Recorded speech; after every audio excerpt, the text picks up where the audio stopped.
When a tree falls in the forest and no one is around to hear it, does it truly make a sound? That depends. In just about every city, town, country and forest, that answer would be no. However, as exceptions go, in the town of Aspenville, that answer would be yes. A town that truly lived up to its name, home to one of the world's oldest and largest aspen trees. Though it's less of a tree and more of a forest made up of genetically identical clones. A forest consisting of one tree. This forest, from which the quaint little town derives its name, borders practically the entire thing. Meaning that if one were to look outside the window of any residential home in Aspenville, they'd see but a wall, a tree line that stretches for as far as the eye can see. Truly a remote hideaway, nestled snugly near the southernmost region of Alaska. After the snow thawed and the April showers brought about the May flowers, those same May flowers brought forth a pilgrim. Not much of one, however, as the trek could be called less of a pilgrimage and more of a brief business vacation. See, as unremarkable as Aspenville seems to the outside world, some savvy, in-the-know individuals realised that the town was perpetually bathed in bright sunlight. 24 hours a day and 7 days a week. Unlike some of its bordering neighbours, whose harsh winters brought along only the bleakest of weather. Alan, call me Al, Paring, was one such individual who, through deep pockets and deeper connections, knew all about Aspenville's little secret. To a wannabe businessman like Al, a place like Aspenville wasn't just a town, it was an opportunity. Imagine it. The economic ramifications of urbanising such a place alone called for Al's attention. Not to mention the job opportunities, like daylight-soaked night shifts, rapid agricultural growth, and the like. The town was stuck in the past, and just like its shadows that wouldn't fade, it was clear what Al needed to do with the worn-out town. Bulldoze it, start anew, and reclaim Aspenville as a magnet for renewal in southern Alaska. Just as soon as that name changed, Aspenville would have to go. Too hokey and outdated. Maybe Paring Corners, Al daydreamed, his car rolling up to the city limit. He rolled down the window and sighed the crisp air, facing the entrance sign. Welcome to Aspenville, it read, and beneath it, population. There was no population.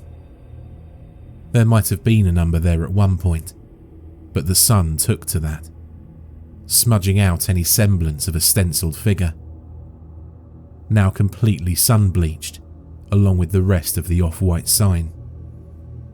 It was typical of these tiny towns to neglect the welcome sign. Signs that were already outdated, mind you. And it wasn't like there was anyone that needed welcoming anyway. But that would soon change, Al thought.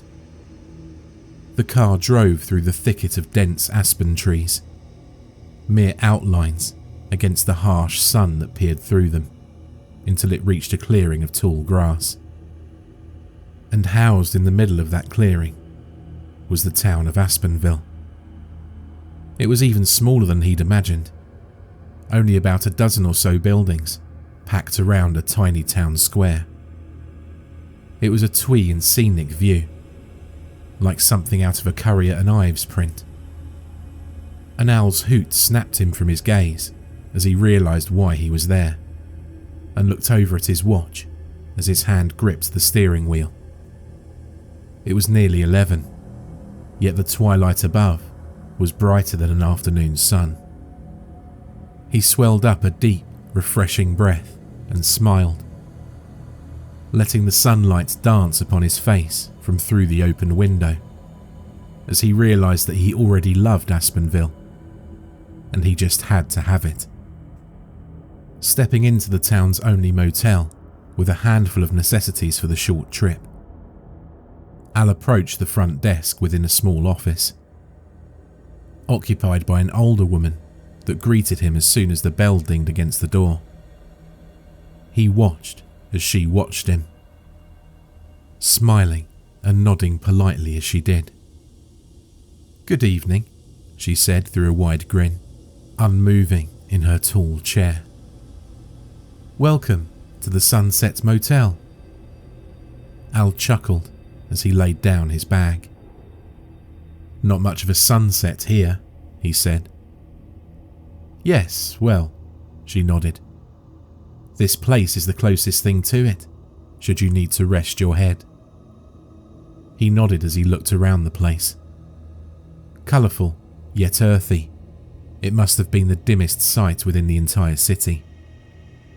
And even still, it was bright as day.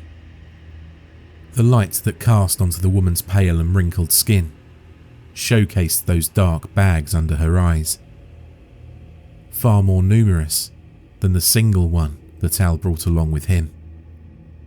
"I take it you don't have a reservation?" she asked, likely as a formality, looking up at Al. He shook his head. "Didn't know I needed one," he smiled, looking about the place. "We're actually completely vacant," she grinned. "So please, take your pick." She lifted her hand in reference to the keys that swung silently along the wall, coated in layers of decorative foliage. Al pressed the key marked number 1 into the corresponding lock and pushed it open, an escaping scent of mildew puffing out into the hallway. He turned back to face the woman, still seated behind her desk, as he asked for an air freshener. "Oh, we don't have those here, sir." What motel didn't? Trying to sleep while sunbeams poured into the motel room was nearly impossible, but somehow Al managed to squeeze in a solid half hour on the rickety bed.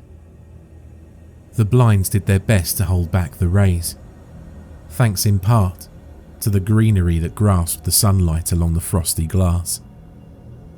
But it was the psychological implications that kept Al awake, not to mention everything on his mind.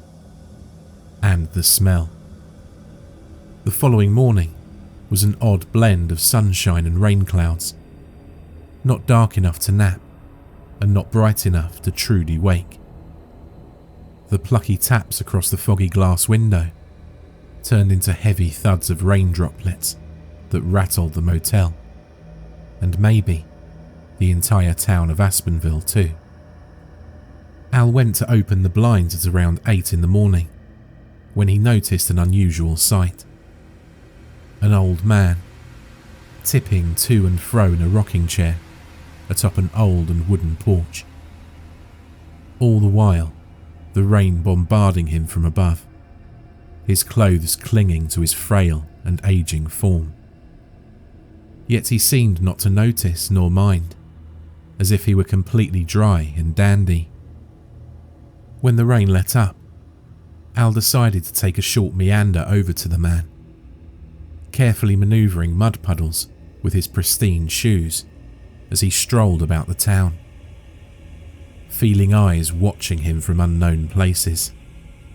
Yet none were present, aside from the old man's. "Morning," he spat, gesturing at Al as he continued to rock from behind the porch fence. As Al approached, his smile diminished. The man, despite being drenched in the thick rainwater, was burnt. Parts of his already tanned skin peeling and seared from the sun like a badly cooked marshmallow. Fetid pus protruding from the cracks in his wrinkled face. The chair that clacked against the aged wood was also baked, licked clean of its once musky brown colour in exchange for a sun-bleached bronze. The strangest part about him, however, was that his current condition didn't seem to dawn on the old man, who acted as though there was nothing wrong. "Good, morning," Al uneasily said, looking the sopping wet man up and down. "You need a towel?" The old-timer looked down and realised he was soaked. "A little water never hurt nobody," he smiled. Al smiled back, though more out of jittering nerves than genuine happiness at this point. "What brings you by?" the man asked with a dimply grin, the wrinkles on his face cracking deeper into his pores. "I'm, visiting. Was hoping someone could tell me more about Aspenville." "Well, what do you want to hear?" the man asked, still rocking. He lifted a mug to his crevassed lips, overflowing with the scummy rainwater that dripped from the vine-covered roof that overhung above him. Al tried to put his concerns into words, trying not to make a face at the man's condition. "What happened to this place?" asked. "I mean, it's such a beautiful spot, yet it feels like a ghost town."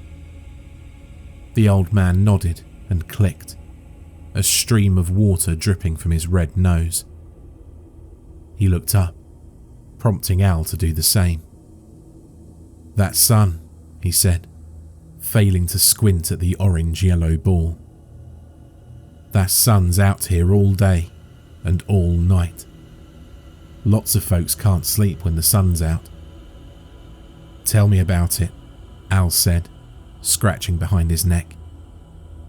"You a city slicker too then, huh?" the old man asked. Al nodded. "City slickers don't do well out here." "That's why I'm hoping to bring the city to you," Al said, unfolding and extending a piece of paper, labelled "Parring Corners." Scribbled with the rush of plans he'd drawn late in the bright night, with his trusty carpenter's pencil now fidgeting within his sweaty palm. The old man's unblinking eyes grew narrow as they washed over the plans, then darting to that trusty pencil. "You a biter?" "Excuse me?" Al said, not expecting that question out of all that could have been asked. The old man lifted his dried-out finger towards the hand cupped around the carpenter's pencil, lined with tiny tooth marks. "Yeah, I guess so." "Did you taste it?" the old man said, folding back up the plans. "Did I taste?" "The cedar wood that pencil's made from. Or did you forget that it takes a dead tree to make a pencil? How about this paper?" he said, lifting it back up to Al, who accepted it apprehensively. "You think paper just grows on trees? It does," he hoarsely chuckled. "And they kill the whole damn thing because a couple of similar cedar and ponderosa, bit it just for you to scribble that nonsense," he said as his trembling finger continued to point at the page, his unblinking eyes staring soberly into Al's. "You think you're just going to walk into our town and act like you own the damn place just because you got some paper?" He chuckled grimly. "No. And if you try to run this town into the ground, it will come back. This town's been buried before, but it always winds up seeing the light." Al stood, unsure of what to say. He crinkled the paper up and shoved it back within his coat. "I didn't mean to offend you, sir," he said with a lowered voice. "I just see so many opportunities with this place. Take that sunlight, for instance," Al said, pointing above him. "Can you imagine the productivity of—" "I bet your daddy was just like you, the old-timer interrupted. "Or your daddy's daddy.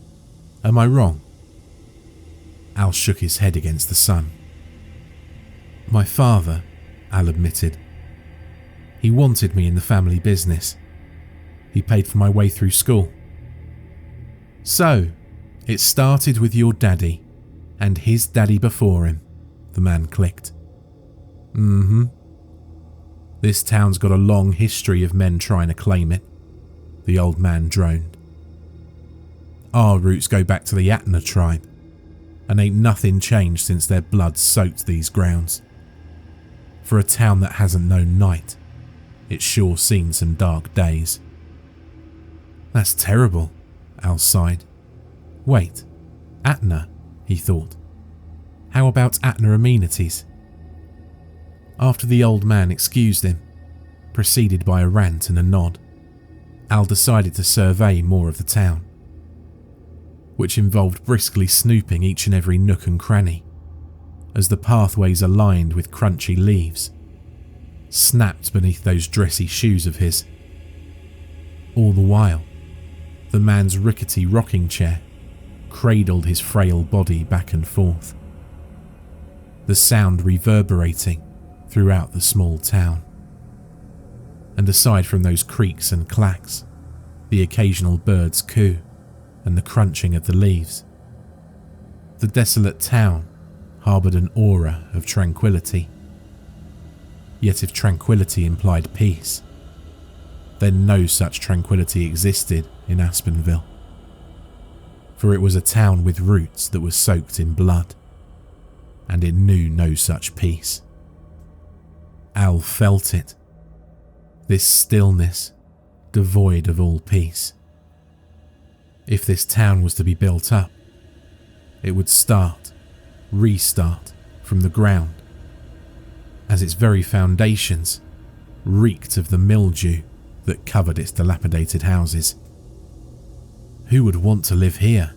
Al said to himself, chomping down on his pencil as he sketched beneath a tall aspen, overseeing the entire town as the rain clouds faded into the sun. He hadn't eaten lunch yet, and through his acute observations of the town's offerings, it appeared that no restaurant or diner, or any food for that matter, was in sight. Not that he had an appetite to begin with, aside from his craving for sketches and measurements. For such a beautiful place, there was much work to be done. He'd start in the summer, and within 5 years, the remnants of Aspenville would be buried. And no one would miss it, aside from perhaps the old man and whoever else managed to survive in such a place. What were you doing out there? The woman, statically sitting on the lush park bench, said to stop him, just as he was turning the corner to head back to the motel. The sun would have been going down at this hour, but here it wasn't going anywhere. The woman, one of these such survivors that managed to thrive in such a remote place, was frail and deeply tanned like the old man, with clothes that were aerated and pale, and lined with tiny strands of clutched-on ivy. "Pardon?" he asked, hearing exactly what the woman had said on the quiet street, but hoping she'd dropped the conversation entirely. The woman repeated her question, as it seemed in a lot of these quaint little towns, one person's business was everyone else's. He wasn't shy to show her his plans, much like he did with the old man. And, just like that man, the woman displayed great opposition. "Didn't I tell you this'll never work?" the blank-eyed woman stared. Al furrowed his brows in the harsh sun. "I've never met you before, ma'am," he said, frustratedly demanding the page back. She handed it to him, but not before a warning parted her lips. "I told you, folks like you don't do well out here. Now, you just travel on home and leave us alone." That wasn't such a bad idea. The walk back to the motel only reaffirmed his current mindset. The vines and weeds that overgrew, into and onto the neighbouring buildings. The moss that coated much of the narrow path. The barren and claustrophobic feel of such a beautiful oasis. It all needed to go. Through hazy windows and vine-covered glass doors, the eyes of the townfolk pierced into Al's. Driving him past the motel and into the adjacent drugstore. If he was driving home in the morning, then a good night's sleep was the least he could accomplish. "Hi, welcome in," a sing-song voice rang from across the cramped pharmacy. A woman, nestled behind the counter, beamed brightly over to Al. At least someone was chipper in such a bright yet gloomy community. "Hi," Al said. "I'm just looking for some sleeping pills. Melatonin if you have it." "Can't face the sunshine, dear?" the woman asked. "No, not at 3 in the morning, I suppose." The woman reached beneath the counter and scooted a bottle of tiny capsules towards Al. "Yeah, we get that a lot.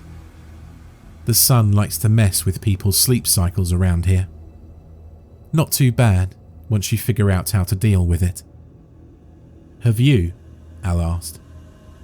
The woman nodded, gesturing down at the tiny bottle wedged between his fingers. "Oh yeah, how much do I owe you?" "Keep it," the woman said plainly. "Your paper's no good here." Al was taken aback, unsure of what to do with the wallet that found his way into his hand. He nodded a polite and silent thank you and left without another word. It should have been dark outside by this point, but the sun never set in Aspenville. A fact that was all too apparent to Al by this point. Only a day into his 3-day vacation that he already decided to cut short. He'd be back, no doubt, but next time with the permits and law on his side. As he was about to check into his last night at the Sunset Motel, a familiar noise caught his attention. The clicking of a squeaking rocker. The old man. He was still perched in his chair, overseeing the street that led up to the motel. Al tried his best to walk along in ignorance, but he couldn't shake the old man's eyes that were glued onto him from across the way. He stopped and turned, making eye contact with the still and unspoken man. He smiled over to Al, but Al couldn't do the same. He was too busy following the vine, a tendril that lined the old man's roof, dangled from the fence line, and trailed up to his rocking chair along the wooden porch. The thin and barely visible green and brown sprout coiled around the bottom of the swaying chair, beelining up and straight into the back of the old man's head. He could see it clearly from this angle, a direction he hadn't been before. The old man noticed his gaze and lowered his expression as Al booked it sharply into the motel. He couldn't sleep that night, and not even 4 of the tiny capsules bothered to help calm his restless mind or settle his churning stomach. After about 3 hours of tossing and turning, Al decided to check out from Aspenville. He packed his bag and crept out from the room, careful not to awaken anyone, though he knew he was alone aside from the motel staff, at least the woman who checked him in. He pushed open the motel office door with a jingle. Sitting in the same spot was the woman, silhouetted by the sunlight that covered the window behind her. She was wearing the same clothes as before and donned a similar smile. "Checking out so soon?" she frowned, unable to hide the hidden joy on her face, which sent chills into Al. Yeah, Al stammered. I have some business to take care of. I never caught your name, the woman said plainly. It's, Alan. You can call me Al. Al, I hope you've enjoyed your stay. And, as I like to say, you can always take a person out of Aspenville, but you can never take Aspenville out of a person. Al plastically grinned, dropping the key onto the counter and seeing his way outside, out into the 4 a.m. sunlight. He loaded his car with his bag and took off down the lonesome road towards the highway, forcibly driving past the old man, who was still rocking back and forth, a smile playing upon his sun-bleached cheeks. Did anyone even bother to sleep in this godforsaken town? Alan Paring's body was discovered by authorities 4 days after his trip to Aspenville, after failing to appear at a Monday morning meeting, a meeting that he always attended. When authorities were called to check in on the businessman in question, they indicated that a particular foul odour was emitting from Paring's condominium. Inside, the investigation made a grisly discovery. Alan, sprawled out upon his mattress, was dead. His face contorted into an expression of sheer anguish, vines and leaves protruding from behind his eyes, forcibly pushing them out of the way to reach the sunlight pouring in from the second-story window. His mouth was a mess of green woven sprigs that choked out of his uvula and esophagus, lining the inside with a leafy-coloured moss. The condo itself was musky, with fragments of plant life swirling around in the air where the sunlight crept through the blinds, and scattered seeds found their way nestled into the carpet, alongside an empty pill bottle. Alan Paring's body was laid to rest a week after it was discovered, buried into the ground, planted into the earth.